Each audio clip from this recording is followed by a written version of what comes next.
they're bringing an extra chair. Yeah. Cheers. Thank you for coming, guys. All right. I hope you enjoy the screening. My name is Nick Sakai. I'm the moderator for this Q&A, and I'd like to introduce the panel of the filmmakers and cast members. From the left, Perry Young. He's one of the cast members. And John Houselog. Okay, John Houselog. He's one of the producers. And Caylee So. She's the director of the film. And the producer, writer, and the star, one of the stars of the film, Doua Moua.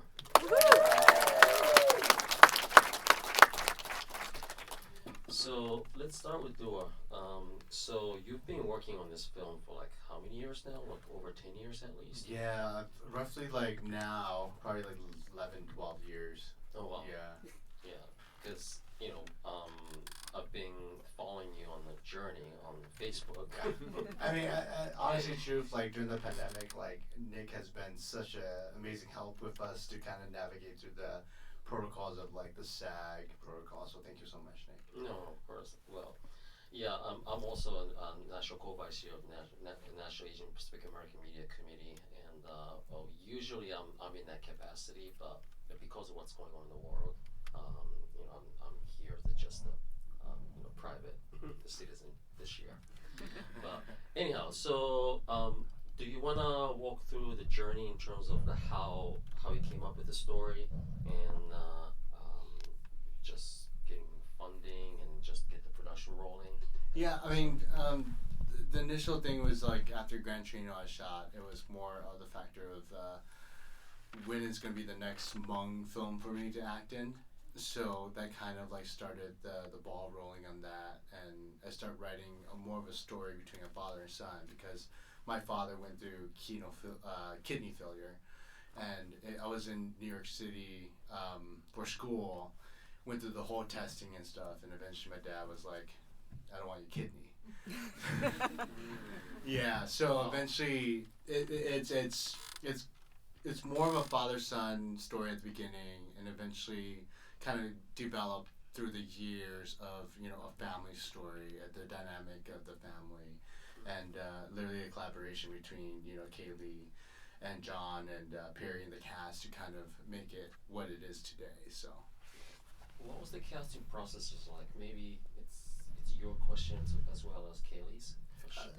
Collaboration. I mean, literally, Caylee and me came together, and I feel like as a producer on this film, it's more of the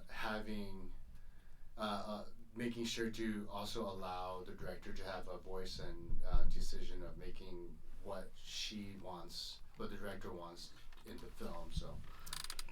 Yeah, when Doua brought me on, it was, I knew that the project had been 10 years in development, and that Doua had gone through probably 10 years of trying to figure out who could play the father, which is a difficult character if you think about it because of the nuances and the complexity of the character. And when I came on board, we talked about like the 4 members of the family, and we auditioned everybody together. We did chemistry reads together. I remember Doua coming to me with a list of actors, and I remember Perry's name coming up.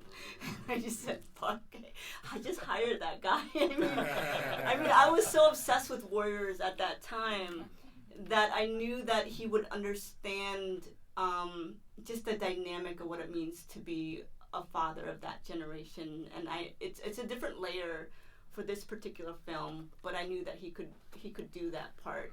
And I remember thinking, like, if Perry says yes to this, like, this movie is going to be great. And then with Dawn, I remember casting her in my grad film school project. And though I did not like the film that I made, I thought she was fantastic. And I was like, I'm going to work with you someday again. So I just remember the character of the mom coming up for this role, and she was in Singapore at that time, and I Facebooked her, And I said, Dawn, are you still working in LA? And she said, no, but I'll be back in 2 months. And I said, could you please come and chemistry read for this part that I think you'd be perfect for? Because I think you would have the complete range for it. And she did, and she loved the role, and she was completely in. And that's how the casting went. I knew that, like, there were the family members that the character arcs needed to be there for. Yeah. So the casting process for me was a joy because I got to see like these characters develop over time, and then I also got to see what you guys brought when we actually filmed it. And the thing was, we never had a table read. There was no time where they were all in the same space for table read. We didn't give her that time. As No. producers. They never met each other. It was just like, they knew of each other, and we did all of the rehearsal 10 minutes before we yelled action. And that was crazy to me, but like it was also like it was pertinent because we were an independent film with the way we were working during a pandemic. Yeah. Oh, Yeah. so no rehearsal. No Just rehearsal. More blocking than rehearsal. Right. More blocking for the camera and then Ev- everything. Every take was a rehearsal. Yeah. Right. I mean, roughly like it's like 2 or 3 takes for this whole film. So. How many days did you shoot for this? John. How many? Oh yeah. You know John more than first. us. Yeah, we shot 18 days. Oh wow. Yeah, so we had 18 production days. One How many gorilla day. locations? So many locations. Too So many Yeah. locations. There was multiple days where we had to do company moves, and so multiple locations, shooting locations. So yeah, that was one of the biggest things on this production was the limited amount of days that we had and the number of locations that we had to cover. There's some stuff in the car. Car shots are always difficult, and then all the different locales. Well, Joan, I'll come back to you in a bit, and Perry. So, your character has the most robust character arc in this film, and what is it like for you to prepare for this role? And maybe take us through the journey. Yeah, well, when I read the script, I thought it was like the best part that could have ever been, offered to me. It was just this incredible father role that was dynamic, nuanced, and pent up, right? So I've never seen a script like that for an Asian man my age. And I just thought I better not mess this one up. So in prepping for it, I just read it over and over again, because you get one layer when you read it the first time. You might get a little more the second time. And by the time you read it 10 times, you go, oh my God, this character is so deep, the first time you read through, you just get the flat arc of what this character is. And then, after multiple readings, you start to find all these little places where you can play with the character. And I talked to Caylee a bunch about why we should root for this character, right? He is the antagonist, and he is the bad guy. But we need to love this bad guy, because he's an Asian father, right? Yeah. How much time? How often have you seen an Asian father in Hollywood? And so we got to get this one right. And Caylee was great in saying, well, how about the flute? Because it wasn't written in there, right? So we added a flute part, and that kind of gave him a whole backstory and a whole intimate, emotional world of who this guy was before he became that patriarchal father. So I just like to play. I read the script and I play with those characters and say, what can happen if I stick to the words, but let my imagination roam beyond the barriers of what we normally think are that we should be held onto in these scripts. But it was such a joy to be on set, and like Doua said, we there's no rehearsal, so it's kind of like playing music. Once they count 1, 2, 3, 4, you just play, and let the camera record it, and hopefully we get something good. Yeah, no, that flute thing was like, so Perry actually is a great flute player. And when we had our Zoom conversations, I remember it coming up, and I thought, who was Cher before, all of he immigrated to the U.S. and all these things changed him, and was he happy in the life before? We know that the family structure evolves, as you are in a new country, it just has to, you know, you're no longer an Asian family, you're an Asian American family. So like, what do you bring with you with that? And I remember clearly seeing this scene in my head. I'm like, Perry can play a flute. You know, it would say so much about like who the character was before the time where we meet him. And I remember we had a conversation, and then that conversation was interesting because Doua was like, it's not gonna work, and I'm like, it will work, brother, it will. Well, there's a reason why though, because like I didn't know that the Hmong flute has like just like a regular flat, you know, flute, and from us like we grew up with like almost like a banjo type of flute, and so like for me it was like, it's gonna be awkward like for Perry to be sitting on the couch and playing that and like trying to do acrobatics with it, because like with this flute it's like such a ceremonial flute, like it's like the whole big like literally like 5 or 9 feet tall flute. So it'd be like, it might be awkward. And then until Caylee told me that, you know, there's just a regular flat flute. Yeah, no, that was an exploration between me and Perry, because we were going back and forth about this flute. And he's like, do you want me to play this flute or this flute or this flute? And it was like months. So we were just going back and forth about the flute. And then they found the flute maker, right? Because it's a very special Hmong flute. And you can't just buy it anywhere, so they found the flute maker. I don't know where, but he sent me 2 flutes to play, and they're very different from the flutes I normally play, so I had to actually learn it. Did a lot of YouTube video research on it, and I kind of was blown away by the history of it, because the notes of that flute, it's when you're playing it, you're speaking a poem, which is very different from Western music. You're playing, you know, dots on a paper in Western music. And when I read about that flute, and it was like they recite the poem through the words, you know. And of course, I couldn't learn all of that, but I just had to get a flavor of it, and I think that was enough to give us a hint of who Jer was in his past. And the music composer actually used what you did for the theme of the music composing. Yeah. So I mean, we're talking about flutes, but like it made a big difference. So you knew how to play flute, but not this kind. Not that flute. Yeah, that was the first time. Yeah. Okay. All right. John, so how did you come into this project? Yes, I knew Doua for a number of years beforehand. I gave notes on the script probably about 5 years before we even started shooting the script. And then one day Doua came just to me in like May of 2021. Yeah. And he was just like, yeah, you're gonna produce this film. And so at that time I didn't, you know, I'm more of a problem solver. I didn't know that you could say no to something. And so I was just like, okay, let's do this. And he's like, we're gonna shoot in September. I'm like, that's like no. So we ended up, you know, being able to negotiate some time. Caylee helped me on that when we brought her on board, and so I think we had what, 5.5 months of pre-production. No, we had like 3 months of pre-production. Oh, once you got on board, we still had to find you. Yeah, because I came on board in July. Yeah. Mid-July, and then by early November we were filming. Yeah, I just remember that. I just said no to September. I was like, I can't do it in September. Like, we haven't found our actors. I want to find our actors. That was the main thing. I just said the film will live or die on who we cast. Yeah.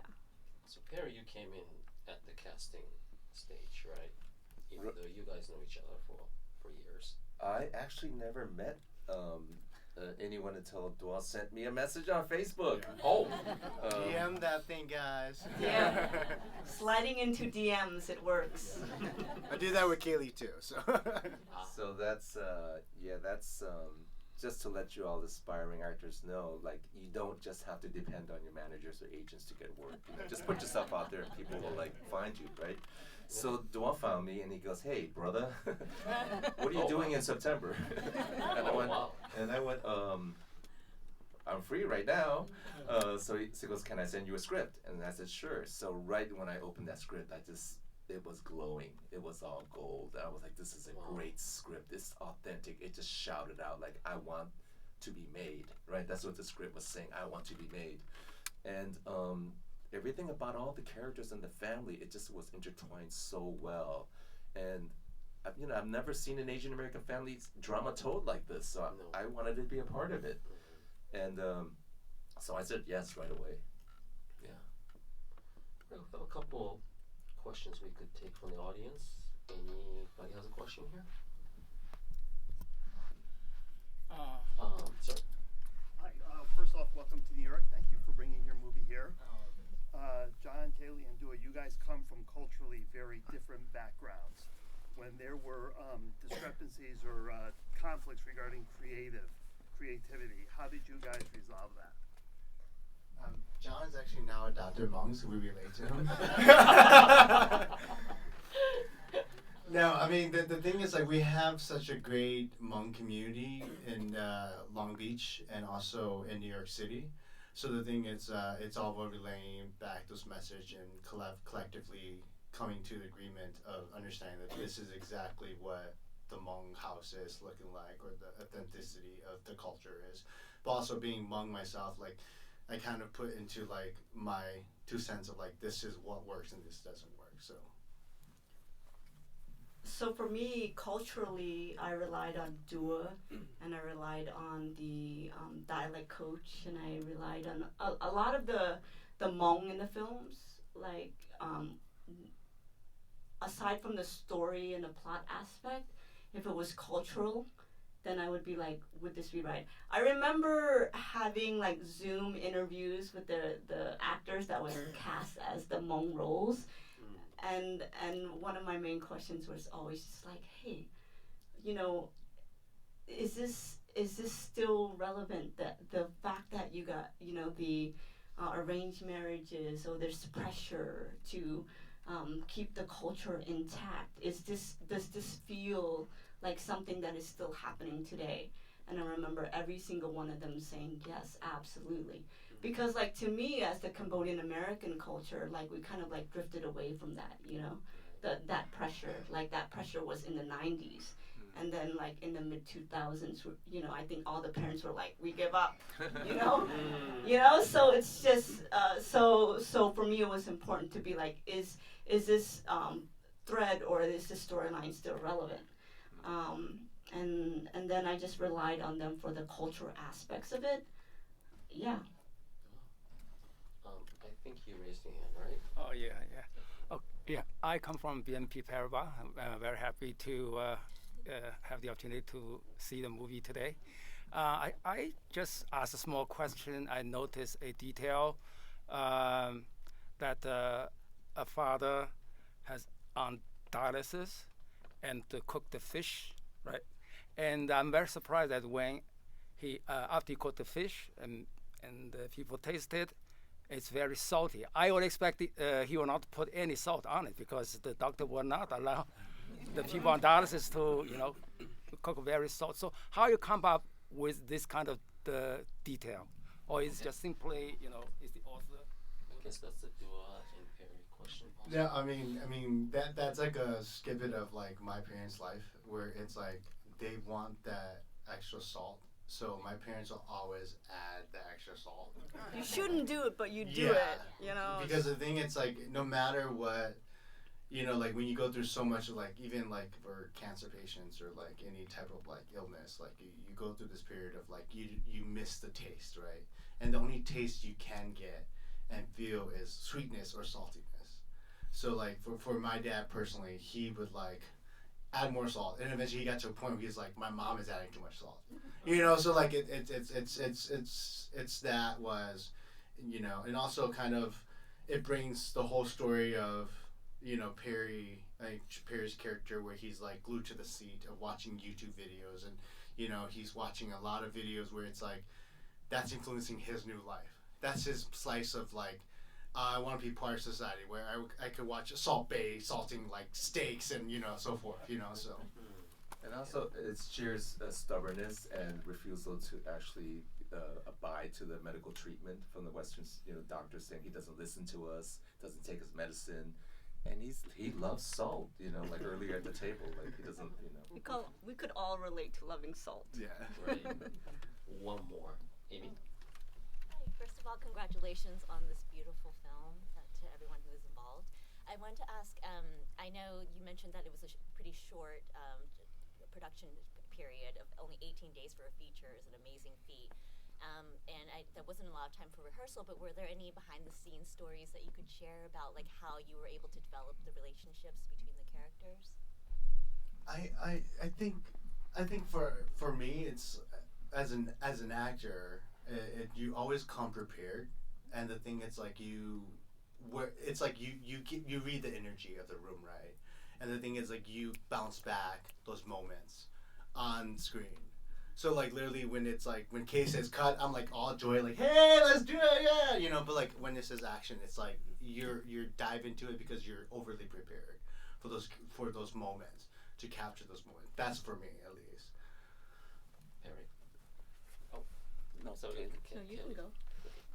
I mean, no real special behind the scene moments, except that I felt so privileged to be on set with everyone who kind of was perfectly cast, and when we said the words, we heard each other. Yeah. You know, there was no argument about what do you mean by that? You know what I mean? Like sometimes you just don't connect with an actor, and right away with everything we said to each other, we're family. And that house, when you guys said like how many locations, I mostly was in that house all the time. So I felt like when we wrapped that house, it was like my life was over. I mean, it was so, you know, it was like that. Yeah. Yeah, I remember when. Oh, sure. Go ahead. Yeah. I met Doua a long time ago when he was a waiter down in the West Village, right, near the meatpacking district. And he was away for a couple of weeks. I said, Doua, where were you? He said, oh, I was filming this Clint Eastwood movie, Gran Torino. And I was like, oh, that's cool. And so I've known him. I haven't seen him since those days. And that was, I don't know how many years ago, 20 years maybe. And over the ensuing period, since he was an actor in New York, he went to LA. And then the next thing I hear, he's in Mulan. And then he did the children's book after George Floyd.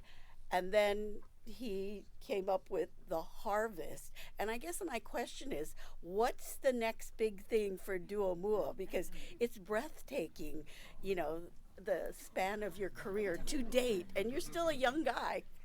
I mean, I'm getting old, yes. Asian don't age. We look the same for a while. No, I mean, honestly, Truth, I think for what me and John wants to do is hopefully this film gets sold, and thank you for AAIFF for championing this film, and from there is moving on to the next film that we think we can champion, not particularly Hmong, but like other ethnicity, you know, story, because I feel like particularly the Southeast Asian voice, we're not really been told. So it's at the point where we need to start showing our industry and also, you know, our community that there's other voices and other stories within the Asian what's the word? Diaspora. Thank you. I can't pronounce that word for my life. Diaspora, that, you know, that's need to be told, you know, particularly the Hmong community, the Cambodian community, and, you know, there's so much more stories out there that we're not just one story, you know, one culture, and we're Asian American is so vast. Yeah. So. All right. On that note, thank you so much for coming. Doua Moua, Caylee So, John Housewell, and Perry Young, The Harvest. Thank you so much for coming, everybody. Thanks, guys.